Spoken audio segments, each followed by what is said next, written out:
मैंने यही बोला कि हर बार हम देखते हैं दीपावली पर कि पूजा को लेकर लोगों के मन में कई सवाल आते हैं। पूजा के शुभ मुहूर्त को लेकर खास करके सबसे पहले तो कि सही मुहूर्त क्या होना चाहिए, क्या होगा, समय क्या होगा सही, क्योंकि कई मुहूर्त हमारे सामने होते हैं और हम डाउट में होते हैं, असमंजस की स्थिति में होते हैं कि दरअसल असल में सही समय क्या है। तो उसको लेकर आप बताइए। और ना सिर्फ घर में लेकिन ऑफिस में जो लोग घर नहीं जा पाते हैं, ऑफिस में रहते हैं, वो लोग, उनके लिए शुभ मुहूर्त क्या है पूजा का? देखिए, सब लोगों को दिवाली की बहुत बहुत शुभकामनाएं। और आज इंडिया डेली लाइफ पर हम सब आपके साथ जो हैं, हमको आपको सरलतम विधि। देखिए, आपने प्रश्न किया ना कि मुहूर्त जानना चाहते हैं। कारण है कि हम सब चाहते हैं कि हमारी पूजा जो है वो बिल्कुल ऐसी हो कि हम छोटी तरीके से करें और जितनी श्रद्धा के साथ करें उसका पूर्ण फल हमें प्राप्त हो। इसीलिए मुहूर्त की आवश्यकता होती है। मुहूर्त वो एक सिद्ध समय है कि जिसमें उस समय का पता चल जाए तो जो हम कर्म करें उसका कई गुना अधिक फल प्राप्त हो, इसलिए मुहूर्त निकाला जाता है। वैसे तो दीपावली अपने आप में ऐसा पुण्य पर्व है कि जो पूरा दिन यानी अहर्निश समय है वो अपने आप में सिद्ध वेला है। उसमें भी जो और शुद्ध काल जो है वो हम आपके समक्ष उपस्थित करें। सबसे पहले एक प्रश्न को ले लेते हैं कि दीपावली इस बार रविवार को ही क्यों?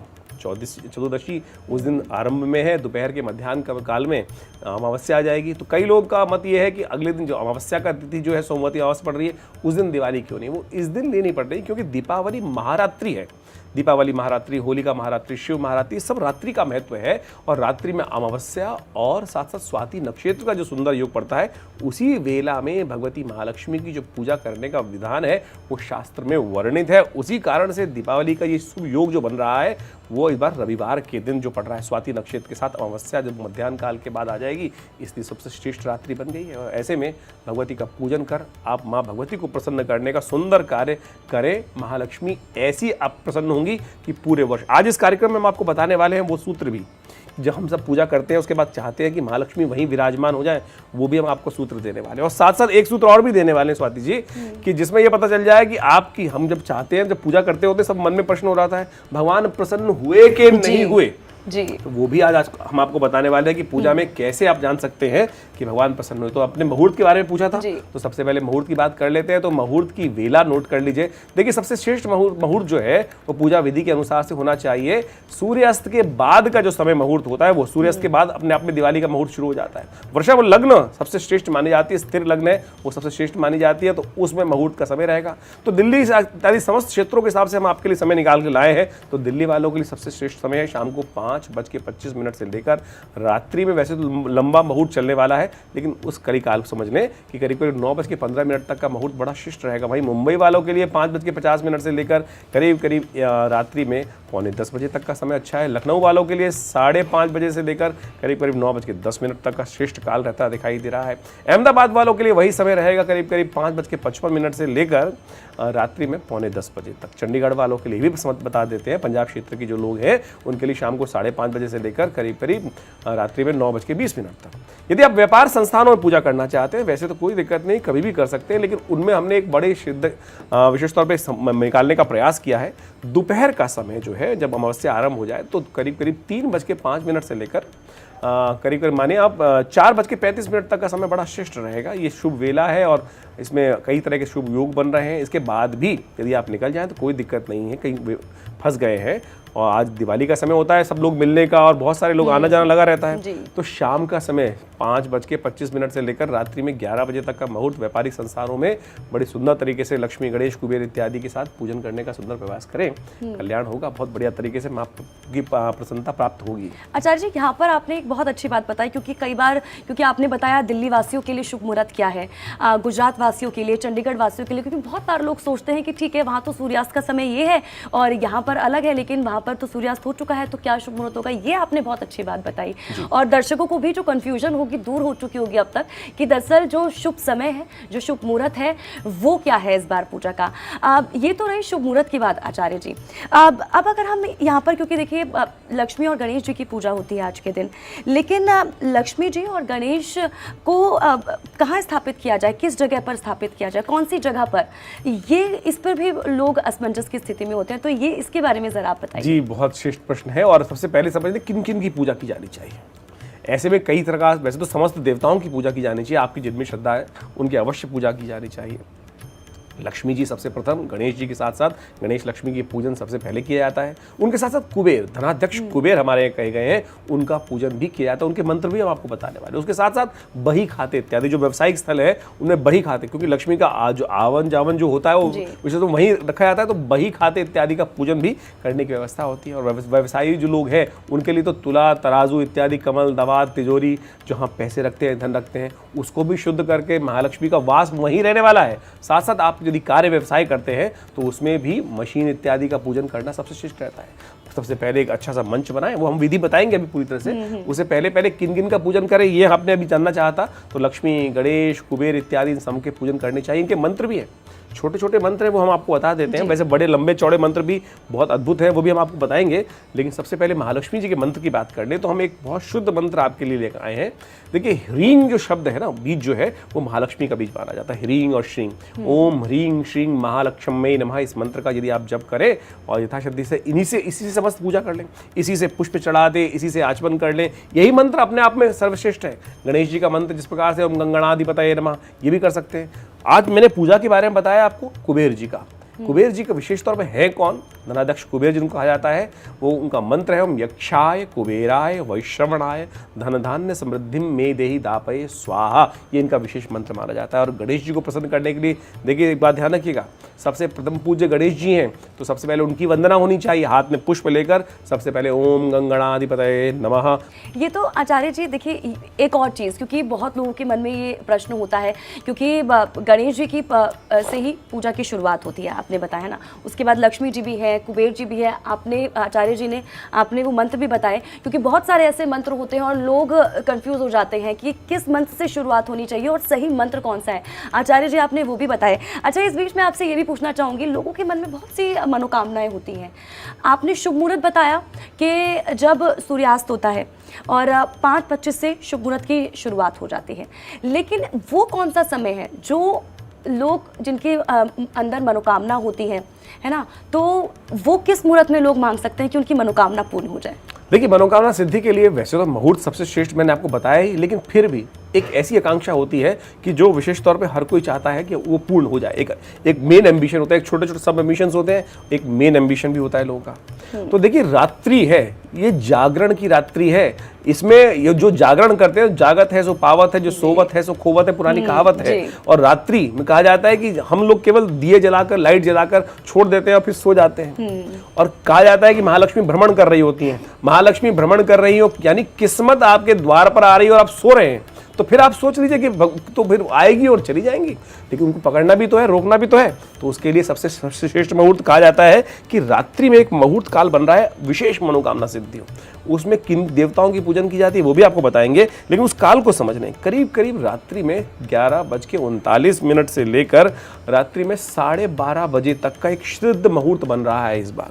उस समय में यदि आप लक्ष्मी, गणेश के साथ साथ भगवान शिव की विशेष आराधना कर लें, त्र्यंबक मंत्र से कहा जाता है कि भगवान कोई भी पूजा में यदि शिव की आराधना न की जाए तो वो विशेष तौर पे पूजा पूरी तरह से फलीभूत नहीं होती है। तो ऐसे में इन 3 देवताओं की विशेष तौर पे आराधना कर ली जाए, महालक्ष्मी के साथ साथ गणेश जी के साथ और श्री भगवान शिव की त्र्यंबकम यजामहे, यह एक विशेष मंत्र है। ओम अघोरेभ्यो अथ घोरेभ्यो घोर घोर तरेभ्य सर्वेभ्य सर्वेभ्यो नमस्तेस्तु तुभ्यः, ये विशेष तौर पर अघोर मंत्र बोला जाता है। यदि ऐसे में उनका विशेष स्तवन कर लिया जाए, या त्र्यंबकम यजामहे सुगंधिम पुष्टिवर्धनम उर्वारुकमिव वंदनान् मृत्योर्मुक्षीमामृतात्, ये मृत्युंजय मंत्र है, त्र्यंबक मंत्र बोला जाता है। महामृत्युंजय लोगों को भ्रांति हो जाती है कि इसको महामृत्युंजय कह देते हैं, लेकिन ये मृत्युंजय मंत्र है, यजुर्वेद संहिता के अंतर्गत आया मंत्र है। ये भगवान शंकर का विशेष मंत्र है, इसका विशेष स्तवन होना ही चाहिए इसमें, क्योंकि उनकी कृपा से ही लक्ष्मी का रास्ता बनना है। तो इनका स्तवन करें। और अभी हम आपको विधि के साथ साथ सामग्री बताते हैं और कितने दिए ये भी बताने वाले हैं। सवाल पर मैं आने वाली थी आचार्य जी, विधि के बारे में मैं आपसे जानना चाहूंगी, लेकिन इससे पहले एक मेरा सवाल है आपसे कि लक्ष्मी जी और गणेश को एक साथ बैठाया जाता है पूजा में, इसके पीछे की लेकिन दरअसल मान्यता क्या है, इसके बारे में जरा बताइए। देखिए, महालक्ष्मी जो है वो विशेष तौर पे समस्त प्रकार के सुखों को देने वाली है, और श्री गणेश जो है सर्वप्रथम पूज्य हैं। और देखिए, गणेश जी जहां होते हैं वहां रिद्धि सिद्धि स्वयं आ जाती है। गणेश जी की 2 पत्नियां हैं, रिद्धि और सिद्धि। अब इसको ऐसे समझ में कि गणेश के साथ सक्सेस एंड प्रॉस्पेरिटी कैसे आएगी। रिद्धि सिद्धि उसी को प्राप्त होगी जो स्वयं गणेश बनेगा। बिल्कुल। गणेश जी की आकृति जो है ना वो विशेष तौर पे एक सीक्रेट फॉर्मूला है।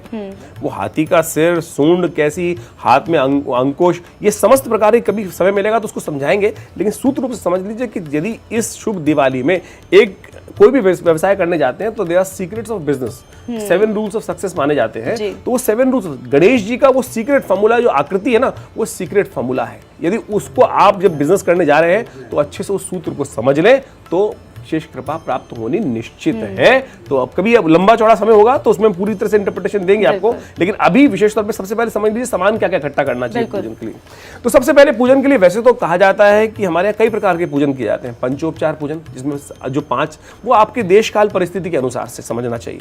यदि आपके पास कुछ नहीं है तो आपका मन स्वयं तैयार होना चाहिए। हमारे सबसे श्रेष्ठ पूजा की गई है मानस पूजा। आंख बंद करके बैठ जाइए और वहां तो आपके पास समस्त सामग्री आ सकती है, सोने के बर्तन आ सकते हैं, सोने के पुष्प भी आ सकते हैं, कमल, जो भी नहीं मिल रहा है बाजार में, केवल यदि आप कहा है मनसा वाचा कर्मणा, और सबसे यदि मानस पूजा की जाए सबसे श्रेष्ठ।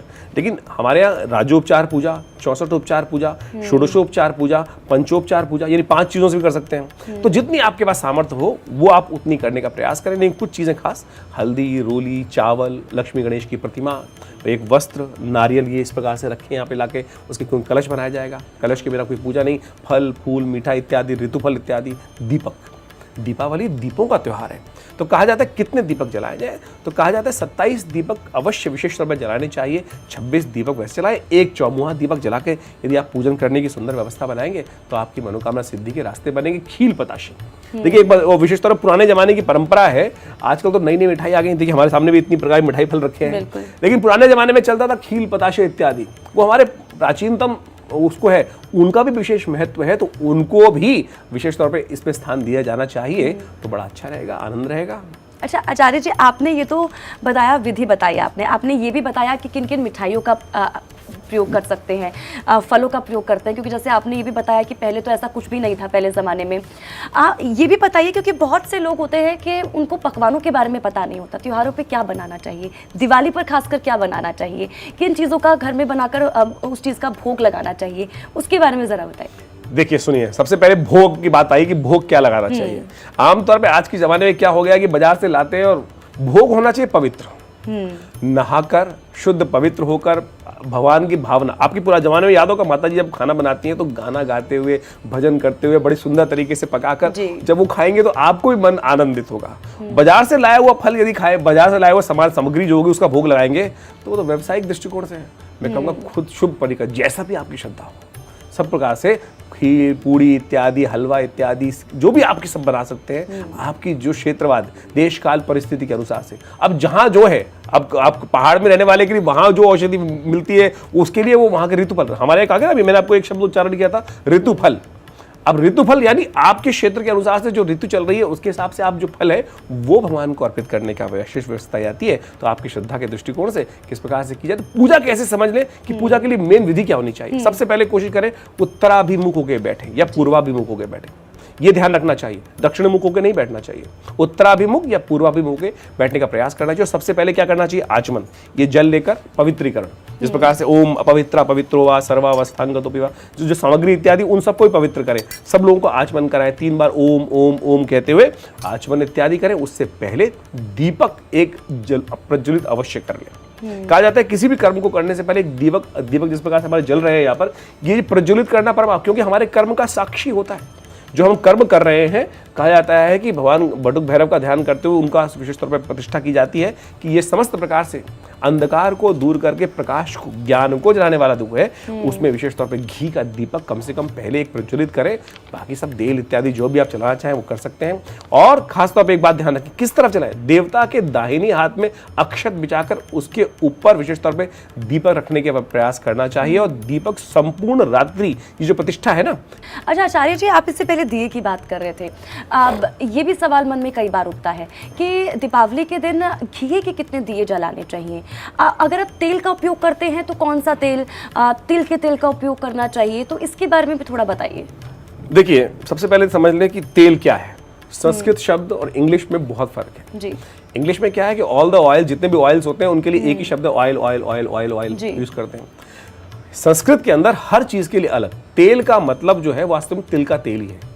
सरसों के तेल को हम कह देते हैं अपभ्रंश शाप है सरसों, लेकिन उसके लिए शब्द है वो सार्पिश है। सार्पिश बोला जाता है कि सरसों का तेल सार्पिश है। तेल का मतलब तिल का तेल ही है, तिल का तेल को तेल कहा जाता है। तो इस प्रकार से घी का दिया आनंद भाव से, वो आपकी सामर्थ्य, आपकी श्रद्धा किस प्रकार से कर सकते हैं। सबसे पहले दीप जलाते हुए ओम दीप ज्योति नमस्तुते इस प्रकार से कहना चाहिए। शुभम करोति कल्याणम आरोग्यम सुख संपदाम शत्रु बुद्धि नाशाय दीप ज्योति नमस्तुते। फिर प्रज्वलित करें आनंद भाव से और समस्त प्रकार से संकल्प करके पूजन आरंभ करें। अभी आपको मैंने आचमन कराया था, आचमन करने के बाद संकल्प कर लेना चाहिए। संकल्प देखिए, एक बात ध्यान रखें, संकल्प यदि नहीं हुआ, हम कोई भी काम करते हैं तो उससे पहले सोचते हैं ना मनशा किस कारण कर रहे हैं, तो कहा जाता है कि उसके लिए संकल्प है। ओम विष्णु, हाथ में जल ले थोड़ा सा, इस प्रकार से जल हाथ में लेकर थोड़ा सा एक पुष्प हाथ में रखें, चावल हाथ में रखें और फिर समस्त लोग, परिवार के लोग थोड़ा दक्षिणा इत्यादि हाथ में लेकर, तो फिर क्या कहा जाता है, ओम भगवान विष्णु का स्मरण करते हैं। ओम विष्णु विष्णु विष्णु नमः परमात्मने श्री प्राण पुरुषोत्तमस्य विष्णुराज्ञ प्रवर्तमानस्य अद्य ब्रह्मणे द्वितीय पारदे शीशत्वाराह कल्पे वैवस्वतंतरे। इस प्रकार संकल्प बोला जाता है। अब ये नहीं आ रही लाइन तो क्या संकल्प पूरा नहीं होगा ना। सोच लीजिए ना मन में, मैं आज इस शुभ तिथि में अपने घर में यहाँ बैठकर मेरा नाम ये, मेरा गोत्र ये, इस बात का संकल्प किया और फिर आज भगवती महालक्ष्मी कृपा प्राप्त करने के निमित्त। कई बार पंडित जी आते हैं संकल्प कराने के लिए, तो वो बोल देते हैं कि एक पूजा के बाद आपको इतनी धन समता प्राप्त हो जाए, आपके घर के समस्त कष्ट दूर हो जाए, आपके लिए फैक्ट्रियां ठीक चलनी शुरू हो, पता नहीं क्या क्या बोलते चले जाते हैं। मैं ठीक है, वो बढ़िया है, आप जो कुछ बोलना चाहिए, लेकिन सबसे श्रेष्ठ ये है कि माँ भगवती की कृपा, माँ भगवती की प्रसन्नता प्राप्त हो जाए। बिल्कुल, यदि वो प्रसन्नता करते हुए संकल्प रखें तो बहुत सुंदर तरीके से आप समस्त प्रकार से संकल्प करेंगे और उसके बाद फिर पूजन आरंभ करने का सुंदर व्यवस्था बनाएं। और पूजन किस प्रकार से किया जाना चाहिए वो हम आपको बता देते हैं। सबसे पहले एक चौकी इस प्रकार की लेकर उन पर लक्ष्मी, गणेश या श्री यंत्र की स्थापना कर सकते हैं। फिर उसके साथ साथ एक कलश की स्थापना की जानी चाहिए इस प्रकार से। और उसके साथ साथ कलश इत्यादि स्थापना करने के बाद सबसे पहले गणेश और लक्ष्मी जी का ध्यान कर कर उनका मंत्र जप करें। ओम गंगणाधिपतये नमः, ओम महालक्ष्मी नमः। इस प्रकार से फिर स्नान कराएं उनको, फिर वस्त्र इत्यादि समर्पित करें और उसके बाद वस्त्र इत्यादि समर्पित करने के बाद उनको तिलक करें। तिलक इत्यादि जो समर्पित करते हैं, गंधद्वाराम दुराधर्षाम नित्यपुष्टाम करीषणिम, तो गंधोदकम समर्पयामि कह के कर सकते हैं। चावल विशेष तौर पर समर्पित की जानी चाहिए। कहा जाता है अक्षय, अक्षत, पूजा के अक्षय फल प्राप्त करने के लिए चावल। केवल भगवान विष्णु की उपासना करते वक्त चावल नहीं अर्पित किया जाता, उनकी जगह तिल अर्पित कर दिए जाते हैं उनको, लेकिन बाकी समस्त देवताओं के लिए चावल अर्पित करना परम श्रेष्ठ माना जाता है। और उसके बाद माल्यार्पण किया जाता है। माल्याधीनि सुगंधीनि मालित्याधीनि वै प्रभु पुष्पम समर्पयामि। बिल्वपत्र, देखिए पूजा के अंदर एक बात का ध्यान रखना चाहिए, बिल्वपत्र अवश्य दिवाली के दिन समर्पित करें। महालक्ष्मी को कहा जाता है कि महालक्ष्मी भगवान शंकर की जब उपासना कर रही थी तो उन्होंने अपना सर्वस्व समर्पित किया और वहीं से बिल्वपत्र की उत्पत्ति हुई। तो बिल्वपत्र विशेष तौर पर भगवती महालक्ष्मी को अनन्य प्रसन्नता प्राप्त कराने वाला है। कहा जाता है भगवती महालक्ष्मी की जितनी आराधना भी है वो सब बिल्वपत्र के पेड़ के नीचे बैठ के की जानी चाहिए और धूप दीप दिखाएं उनको। उसके बाद उनको नैवेद्य, खील, बताशा इत्यादि इस प्रकार समर्पित करें। जाहा फलनीय, जो भी आपके पास सामग्री इत्यादि है वो भगवती को समर्पित करें और उसके बाद उनको नैवेद्य समर्पित करें, मखाना इत्यादि समस्त समर्पित करें। जो भी श्रृंगार, आजकल श्रृंगाड़ा आ रहा होता है, विशेष तौर पे मखाने आ रहे हैं, सीताफल आ रहा है, ये सब जितने भी है अपनी श्रद्धा के अनुसार से भगवान को अर्पित करें। साथ में दक्षिणा भी अर्पित करें। देखिए एक बात ध्यान रखें, आपने भगवान को स्थापित किया है, आप उनके लालन पालन, आप देखिए मंदिर में भगवान ने नहीं कहा भगवान मंदिर बनाओ या मूर्ति लेके आओ, आपकी श्रद्धा थी तो आपने अपनी श्रद्धा के अनुसार से भगवान को प्रतिष्ठित किया। तो जैसे हम बच्चा, अपना छोटा बच्चा होता है तो उसको प्रसन्नता के लिए कहते हैं ना जेब खर्ची भी, तो वो दक्षिणा भी भगवान को समर्पित की जाती है, यानी समस्त प्रकार से ये कर्मकांड के सिद्धांत के अनुसार से। और फिर अंत में पूजन करने के उपरांत उनको विशेष तौर पर कहा जाता है कि महालक्ष्मी की पुष्पांजलि करें। पुष्पांजलि के लिए कहा गया है नाना सुगंध पुष्पाणि, जिस प्रकार से अनेक पुष्पों से जो भगवान को, भगवती को अर्पित करें। महालक्ष्मी नमः, महासरस्वती नमः, इस प्रकार से मंत्र जप करते हुए करें और फिर समस्त दीपक जितने भी आपने जलाए हैं 25, 27, 28, 100 अनेक जिस प्रकार से भी आप जला सकते हैं उन सब प्रकार से जलाकर उनको प्रज्वलित करें। और मंत्र आपको बता देता हूं किस प्रकार से किया जाना चाहिए। ओम शुभम करोति कल्याणम आरोग्यम सुख संपदाम शत्रु बुद्धि नाशाय दीप ज्योति नमोस्तुते। और फिर अंत में एक प्लेट में, बड़ी प्लेट लेकर समस्त प्रकार से भगवती की आरती उतारे। पूजन के अंत में महालक्ष्मी की आरती इसी प्रकार से उसी समस्त दीपों की बलि लेकर फिर भगवती की पूजन करें, आनंद से प्रार्थना करें। अभी हम आपको एक प्रोसेस बताने वाले हैं। ये पूजन तो हो कर लिया आपने, लेकिन कैसे महालक्ष्मी, जब हमने पूजन कर लिया अब आप आशीर्वाद भी तो मांगेंगे। कि महालक्ष्मी आप हमारे हमने पूजा करी है, इस जगह पर हमने घर में पूजा करी है, अब आप यहीं वास करें, हम आपको जाने नहीं देंगे। पूजा के अंत में जो आपने कहा था, कमल के कहा जाता है भगवती को कमल के पुष्प बड़े प्रसन्न करते हैं। कमल विशेष तौर पे कमल पे विराजती है मां भगवती महालक्ष्मी। तो या तो कमल के पुष्पों की एक प्लेट ठहरा के, जिस प्रकार से इस प्रकार की प्लेट है फल लगे हुए हैं, उनमें अच्छे से प्लेट में कमल के पुष्प सजा लें, या नहीं मिल पा रहे हैं, बहुत महंगे मिलते हैं उस दिन, तो मखाने होंगे आपके पास।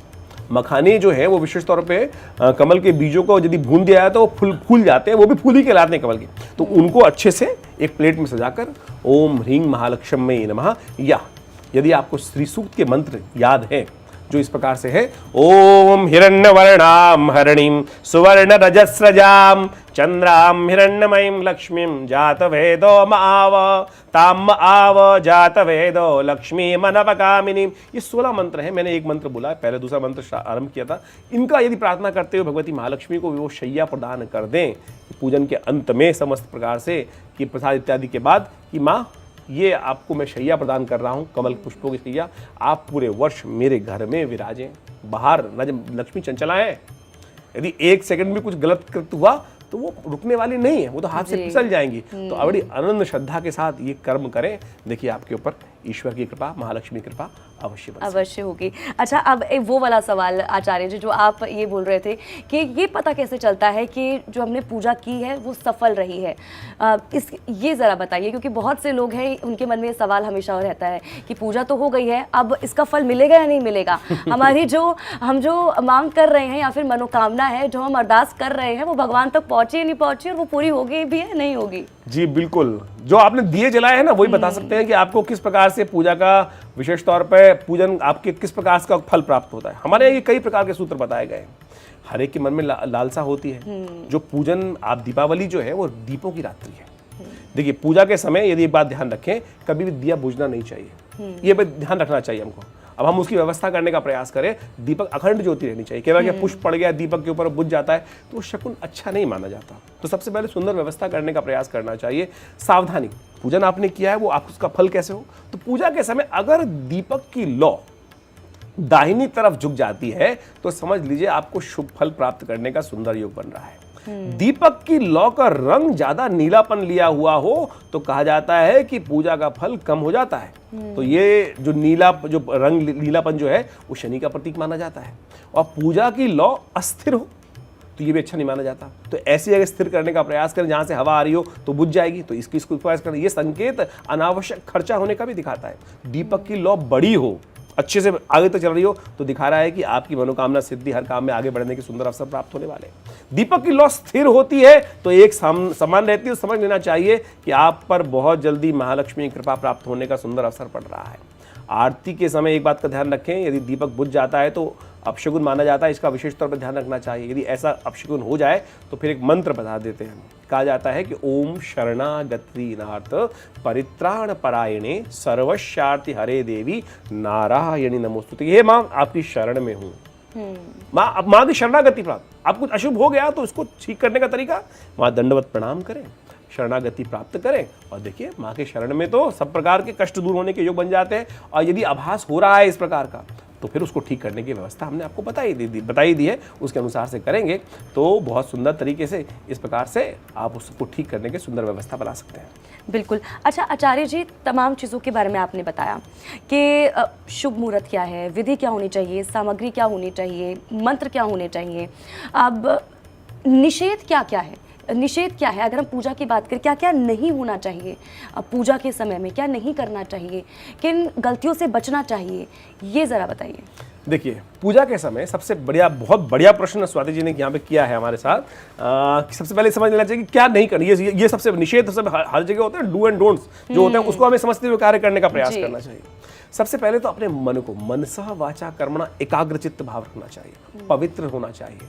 अपवित्र की स्थिति में नहीं कि आप दिन भर पहने हुए कपड़े पहन कर आ गए और फिर पता नहीं कहाँ कहाँ क्या क्या किया, पवित्र हुए बहुत सारे। तो पवित्र स्नान इत्यादि होकर पवित्र भाव से बैठकर पूजन करने का प्रयास करें। पवित्रता का सबसे पहले ध्यान रखा जाता है। यदि पूजा के अंदर बार बार आचमन जल रखने का मतलब ये है ना कि हर कुछ भी अर्पित किया फिर आचमन समर्पयामि जलम समर्पयामि कहा जाता है कि हस्तौ प्रक्षाल्य, वो हाथ इसलिए कहा जाता है कि पवित्रता सबसे पहले ध्यान रखने का प्रयास करें। पूजा के समय क्रोध नहीं करना चाहिए।